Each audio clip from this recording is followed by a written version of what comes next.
going on, y'all? Welcome back to Storm the Court K-State, presented by Tree City Sports, your source for local sports.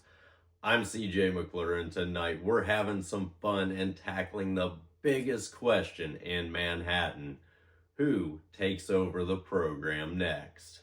Before we break down the future of the K-State men's basketball program, we need to take a brief detour into what might be the most unintentionally entertaining subplot of this entire situation. Jerome Tang's attorney has apparently decided that the courtroom is now located on Twitter.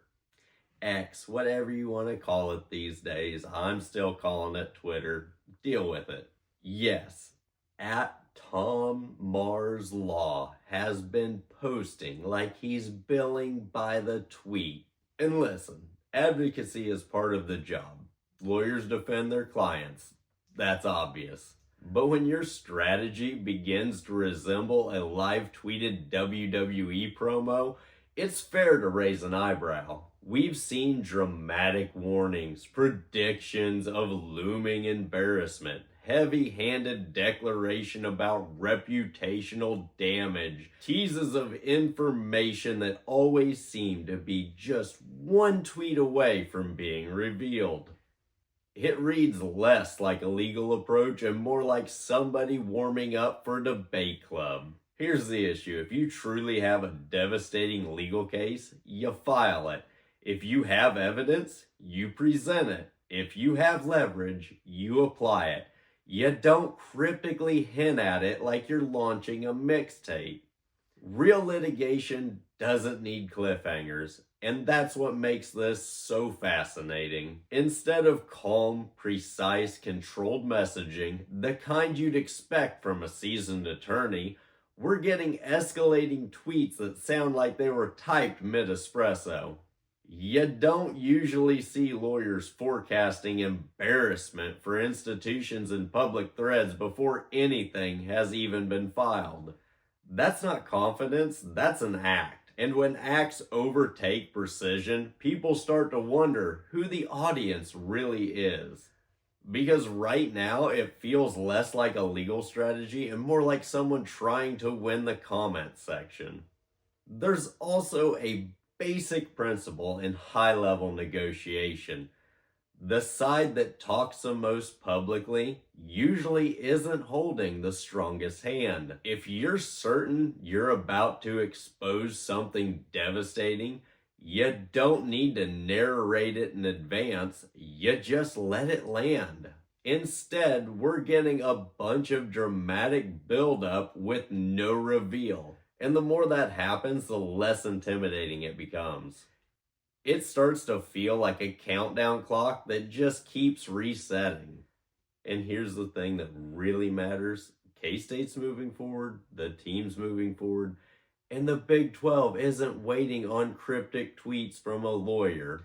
The only thing this social media campaign is accomplishing right now is it's drawing attention away from the basketball conversation and towards theatrics. If the object was to project authority, this ain't doing it. If the object was to project control, this ain't doing that either. It's loud, and loud is not the same thing as powerful. If the case were as strong as the tweets, there wouldn't be this many tweets. Courtrooms reward evidence, timelines reward drama.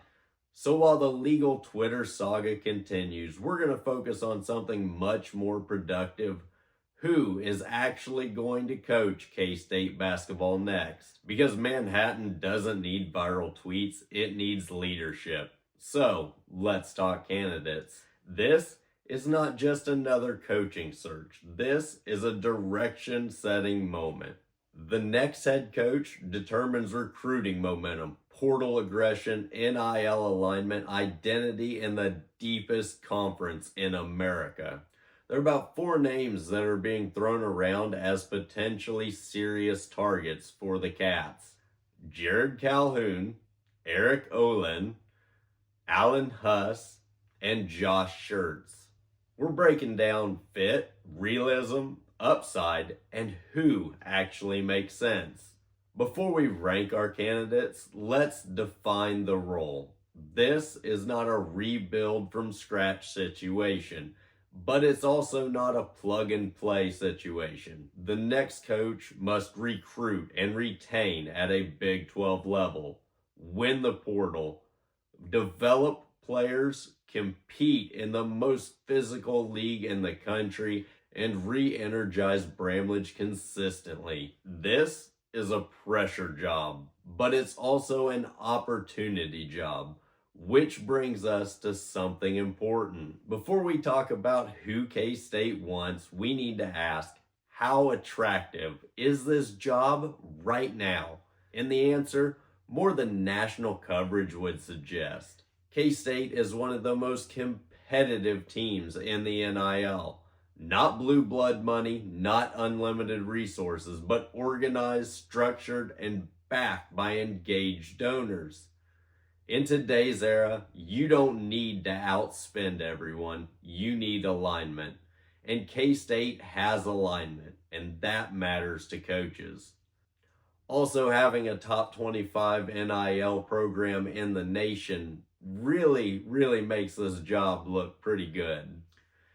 And when Bramlage Coliseum is rocking, it's one of the best environments in the entire nation. Fans show up, they travel, they donate, and they care. That's not universal in college basketball. Coaches notice that because passion translates into leverage with recruits, with donors, with administration. K-State basketball has identity. It's tough, it's developmental, it embraces grit over glamour. This is not a one and done culture, it's a build and compete culture. And for a coach who wants stability and buy-in, that's huge. Yes, the Big 12 is brutal, but elite coaches are competitive. They want to measure themselves against the very best. If you win in this league, you're nationally validated. K-State has shown that it can compete. This is not a bottom tier rebuild. This is a program with expectations and proof of concept. So when we evaluate these candidates, understand this. This is not a desperation hire. This is a selective hire, and that changes everything. Let's start with the name that is getting brought up by everybody you talk to. Jarrod Calhoun, currently the head coach at Utah State after previously building Youngstown State into a Horizon League contender. Multiple sources indicate there may be mutual interest there. That matters. Why does he fit here? He's a high-energy culture builder, aggressive recruiter, modern offensive principles, and proven program builder. His teams play hard, they defend, and they buy in. And he's hungry for a power conference opportunity. He hasn't coached long-term in a Power 5 league. The Big 12 is not the Mountain West, but upsides matter. And right now, Calhoun feels like the most realistic, aggressive hire. Olen, currently at New Mexico after building UC San Diego into a Division I contender. He's a systems coach, detail-oriented, structured, development-focused. Why he's intriguing? Elite defensive discipline, analytical approach, player growth emphasis, program builder mentality. He's not flashy, he's steady. The question becomes, is steady enough to keep up in the Big 12 arms race? If K-State wants long-term structure over splash, he's certainly compelling. Alan Huss brings high major experience from Creighton and mid-major coaching success at High Point. He recruits, he understands offensive structure, and he's connected in the Midwest. Why he makes sense? Power conference assistant experience. He's a very strong recruiter, and he's familiar with high-level infrastructure. He feels like a balanced hire, safe, but with upside. Not the splashiest name, but not a reach either. Now let's talk about the name with the highest ceiling on paper, Josh Schertz.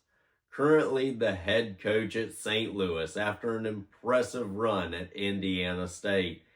His offenses are elite, creative, spaced, efficient. Players love playing in his system. The reality check hits hard though. He will draw interest from multiple high major programs, bigger NIL collectives, bigger budgets, and larger markets. If he's attainable, it's a home run swing. But realistically, he may have options K-State can't outbid.